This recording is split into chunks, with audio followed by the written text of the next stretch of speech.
एक बार सुमेरु पर्वत पर ब्रह्मा जी बैठे हुए थे, जब देवताओं ने उनसे अविनाशी तत्व के बारे में जानने की प्रार्थना की। शिवजी की माया से मोहित ब्रह्मा जी उस तत्व को भलीभांति न जानते हुए भी स्वयं को संसार का उत्पन्न करता और एकमात्र ईश्वर बताने लगे। उन्होंने कहा कि वे स्वयंभू, अजन्मा और सर्वव्यापी ब्रह्मा हैं, जो प्रवृत्ति और निवृत्ति के मूलाधार हैं। ब्रह्मा जी के इस दावे को सुनकर विष्णु जी ने उन्हें समझाने की कोशिश की। उन्होंने कहा कि ब्रह्मा जी, मेरी आज्ञा से ही तुम सृष्टि के रचयिता बने हो, तो तुम अपने प्रभुत्व की बात कैसे कर सकते हो? इस प्रकार ब्रह्मा और विष्णु दोनों ने अपने अपने प्रभुत्व को स्थापित करने की कोशिश की और शास्त्र वाक्य का सहारा लिया।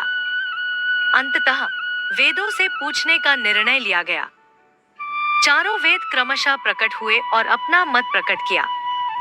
ऋग्वेद, जिसके भीतर समस्त भूत निहित है, जिससे सब कुछ प्रकट होता है और जिसे परमात्मा कहा जाता है, वह रुद्र रूप ही है।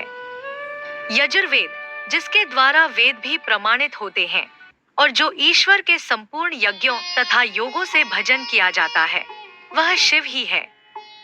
सामवेद, जो समस्त संसार को मोहित करता है, जिसे योगी जन ढूंढते हैं और जिससे सारा संसार प्रकाशित होता है, वह त्र्यंबक शिवजी ही है। अथर्ववेद, जिसकी भक्ति से साक्षात्कार होता है और जो सभी सुख दुख से परे अनादि ब्रह्मा है, वह शंकर ही है। वेदों के इस कथन को सुनकर विष्णु जी ने शिवजी को परम ब्रह्मा मानने से इनकार कर दिया।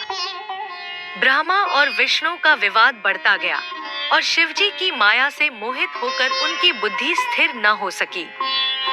इसी समय उनके बीच एक असीमित ज्योति प्रकट हुई, जिससे ब्रह्मा जी का पंचम सिर जलने लगा। उसी क्षण त्रिशूलधारी नीललोहित शिव प्रकट हुए, लेकिन ब्रह्मा जी ने अज्ञानतावश उन्हें अपना पुत्र मान लिया और अपनी शरण में आने को कहा। शिवजी उनकी बातें सुनकर अत्यंत क्रोधित हो गए और तुरंत भैरव को प्रकट कर उन्हें ब्रह्मा जी पर शासन करने का आदेश दिया। भैरव ने अपनी बाईं उंगली के नख से ब्रह्मा जी का पंचम सिर काट दिया। भयभीत ब्रह्मा जी ने शिवजी की शरण ली और शतरुद्री का पाठ करते हुए उनसे क्षमा मांगी। ब्रह्मा और विष्णु दोनों को सत्य का अनुभव हुआ और वे शिवजी की महिमा का गान करने लगे। शिवजी ने उन्हें अभयदान दिया और शांत हो गए।